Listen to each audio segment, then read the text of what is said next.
భగవద్బంధువులందరకు హృదయపూర్వక నమస్కారాలు. ఓం శ్రీ రామచంద్ర పరబ్రహ్మణే నమః. ఆపదామపహర్తారం దాతారం సర్వసంపదాం లోకాభిరామం శ్రీరామం భూయో భూయో నమామ్యహం. రామాయ రామభద్రాయ రామచంద్రాయ వేధసే రఘునాథాయ నాథాయ సీతాయాః పతయే నమః. శ్రీరామ రామ రామేతి రమే రామే మనోరమే సహస్రనామ తత్తుల్యం రామనామ వరాననే. ఓం శ్రీ రామచంద్ర పరబ్రహ్మణే నమః. వాల్మీకి రామాయణం బాలకాండం మొదటి సర్గము. నారదుడు వాల్మీకి రామకథ సంక్షిప్తముగా తెలుపుట అనే కథలో భాగంగా మొదటి భాగంలో 1వ శ్లోకం నుండి 51వ శ్లోకం వరకు గల అన్ని శ్లోకముల యొక్క వచన భావసారాన్ని విన్నారు. ఈరోజు మనం బాలకాండంలోని మొదటి సర్గలో 2వ భాగమైన 52వ శ్లోకం నుంచి 100వ శ్లోకం వరకు గల అన్ని శ్లోకముల యొక్క వచన భావసారాన్ని విందాం. మాయావి అయిన మారీచుని ద్వారా రామలక్ష్మణులను పర్ణశాల నుండి చాలా దూరం వెళ్ళిపోయేటట్లు చేసి రావణుడు రాముని భార్య అయిన సీతాదేవిని అపహరించాడు. ఆమెను విడిపించడానికే వచ్చిన జటాయువు అనేటువంటి పక్షిని వధించాడు. ప్రాణములు విడవడానికి సిద్ధంగా ఉన్న జటాయువు పక్షిని శ్రీరాముడు చూశాడు. సీతను రావణుడు అపహరించినట్లు జటాయువు పక్షి చెప్పగా విని రాముడు మిక్కిలి దుఃఖించి ఇంద్రియాలను వశములో ఉంచుకోలేక విలపించాడు. రాముడు జటాయువునకు దహన సంస్కారాలు చేశాడు. పిమ్మట సీతకై వెదుగుతూ ఆ వనంలో వికృతమైన ఆకారంతో భయంకరంగా ఉన్న కబంధుడు అనేటువంటి రాక్షసుని చూశాడు.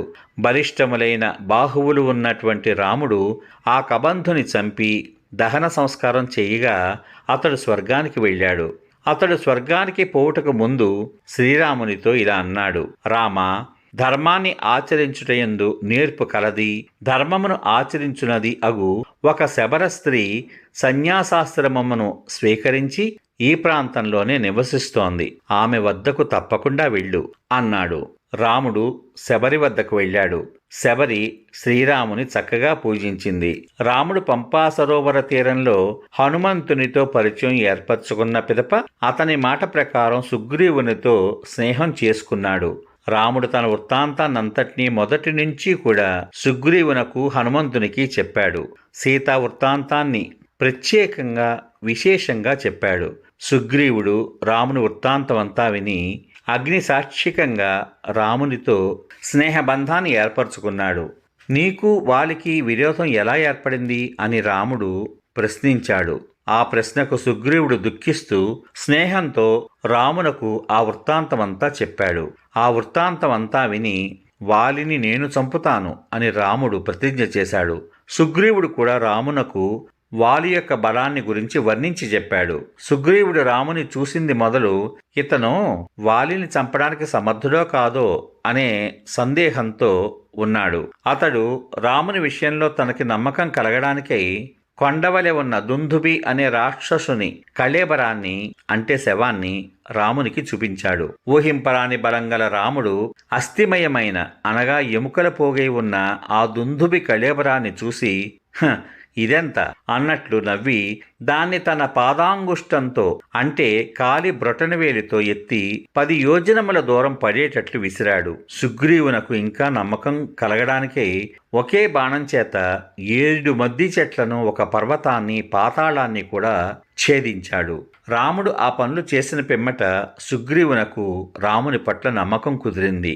తనకు రాజ్యం లభిస్తుంది అని అతడు సంతోషించి రాముని వెంటబెట్టుకుని గుహవలే ఉన్న కిష్కింధ పట్టణానికి వెళ్ళాడు. కిష్కింధ ప్రవేశించి సుగ్రీవుడు గర్జించాడు. ఆ మహానాదం విని వాలి గృహం నుంచి బయటికి వచ్చాడు. యుద్ధానికి వెళ్లవద్దని నివారిస్తున్న తారను ఒప్పించి వాలి సుగ్రీవునితో యుద్ధానికి తలపడ్డాడు. అచ్చట రాముడు ఒక్క బాణంతో వాలిని చంపేశాడు. అనంతరం సుగ్రీవుని వానర రాజ్యానికి పట్టాభిషిక్తుని చేశాడు. వానర శ్రేష్ఠుడగు సుగ్రీవుడు వానరులందరినీ రప్పించి సీతాదేవిని అన్వేషించడానికై అన్ని దిక్కులకు పంపాడు. మహాబలశాలియగు హనుమంతుడు సంపాతి అనడు గ్రద్ద చెప్పిన ప్రకారం 100 యోజనముల వెడల్పు గల లవణ సముద్రాన్ని దాటాడు. రావణుడు పాలిస్తున్న లంకాపురం చేరి అక్కడ అశోకవనంలో రామున్నే ధ్యానిస్తున్న సీతాదేవిని చూశాడు. సుగ్రీవునితో రామునకు మైత్రి కలగడం మొదలైన వృత్తాంతానంతటినీ కూడా సీతకు విన్నవించి తన చేతికి రాముడిచ్చిన అంగుళీయకాన్ని ఆమెకు గుర్తుగా ఇచ్చి ఆమెను ఊరడించి అశోకవన బహిద్వారాన్ని చూర్ణం చేశాడు. హనుమంతుడు పంచసేనాగ్ర నాయకులను సప్తమంత్రి పుత్రులను సంహరించి సూర్యుడైన అక్షకుమారుని వధించి చివరకు ఇంద్రజిత్తు ప్రయోగించిన బ్రహ్మాస్త్రానికి కట్టుపడ్డాడు. పరాక్రమశాలి అయిన హనుమంతుడు పూర్వము బ్రహ్మదేవుడు తనకిచ్చిన వరముల ప్రభావము వలన తనను బ్రహ్మాస్త్ర బంధము వదిలిపోయినట్లు తెలుసుకున్నాడు. తనను త్రాళ్లచే కట్టి ఈడ్చుకుని పోతున్న రాక్షసులను వధించడానికి తాను సమర్థుడే అని తెలిసినా కూడా రావణుని చూడగోరి ఆ రాక్షసులు పెట్టే బాధలను సహించాడు. రావణునితో మాట్లాడిన పిమ్మట సీతాదేవి నివసించే ప్రదేశాన్ని తప్ప మిగతా లంకాపురినంతటినీ కూడా కాల్చి సీతను నేను చూశాను అనే సంతోషవార్త చెప్పడానికై మరలా రాముని సమీపానికి వెళ్ళాడు హనుమంతుడు.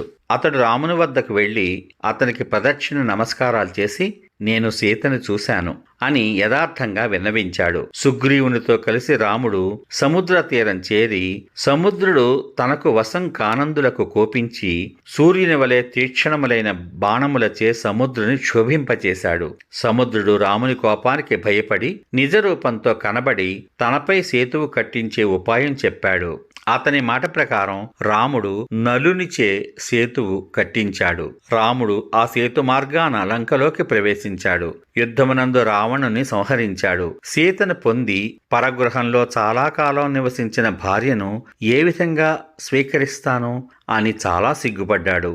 ఆ కారణము వలన రాముడు జనులందరిలోనూ సీతతో పరుషంగా మాట్లాడాడు. మహాపతివ్రతయగు సీత ఆ మాటలను సహింపజాలక అగ్నిలో ప్రవేశించింది. సీత ఏ పాపమూ లేనిది అని అగ్ని చెప్పగా రాముడు చాలా సంతోషించాడు. సకల దేవతలు రాముని పూజించారు. మహాత్ముడైన రాముడు లోకకంటకుడైన రావణుని చంపుడం చేత స్థావర జంగమాత్మకములైన 3 లోకాలు దేవతా ఋషిగణాలు ఎంతో సంతోషించాయి. రాముడు పూర్వము విభీషణుని సముద్ర తీరమున అభిషక్తుని చేశాడు. ఇంకా లంకాపురిలో కూడా విభీషణుని రాక్షస రాజుగా అభిషిక్తుని చేసి కృతకృత్యుడయ్యాడు. తన ప్రతిజ్ఞ నెరవేరుతుందో లేదో అను అతని చింత తొలగిపోయినది. రాముడు తనను చూడవచ్చిన దేవతల నుండి వరం పొందాడు. దాని ప్రకారం మృతులైన వానరులందరినీ బ్రతికించుకున్నాడు. స్నేహితులతో కూడి పుష్పక విమానారూఢుడై అయోధ్యకు బయలుదేరాడు. రాముడు భరద్వాజాశ్రమం చేరి అక్కడ నుండి హనుమంతుని భరతుని వద్దకు పంపించాడు. రాముడు సుగ్రీవ విభీషణాదులతో కూడి పూర్వ వృత్తాంతములను చెప్పుకుంటూ నంది గ్రామానికి వెళ్ళాడు. నంది గ్రామంలో సోదరులందరినీ కలిశాడు. వారందరూ జట్టలను విడిచిపెట్టారు. ఈ విధంగా రాముడు సీతను పొంది మరల రాజ్యాన్ని కూడా పొందాడు. రాముడు రాజ్యాభిషిక్తుడు కాగా లోకమంతా కూడా సంతోషాతిశయించే గగుర్పాటు చెందింది. ప్రజలందరూ కూడా ప్రీతి చెందారు. ఆనందాతిశయం చేత లోకమునకు పరిపుష్టం లభించింది. ప్రజలందరూ చక్కగా ధర్మాన్ని ఆచరిస్తూ ఉన్నారు. లోకమందు పీడలు, వ్యాధులు, దుర్భిక్షములు మొదలగు వాని భయం తొలగిపోయింది. రాముడు రాజ్యం చేస్తున్నప్పుడు తండ్రి ఉండగా పుత్రుడు మరణించడు. స్త్రీలకు వైధవ్య దుఃఖం ఉండదు. వారు సర్వదా పతివ్రతలై ఉంటారు. రాముని రాజ్యంలో అగ్ని భయం గాని, జల భయం గాని, వాత భయం గాని, జ్వర భయం గాని, క్షుద్బాధ గాని, చోర భయం గాని లేదు. నగరములు, దేశాలు కూడా ధనధాన సమృద్ధములై ఉన్నాయి. కృతయుగంలో వలనే ప్రజలందరూ సంతోషవంతులై ఉన్నారు.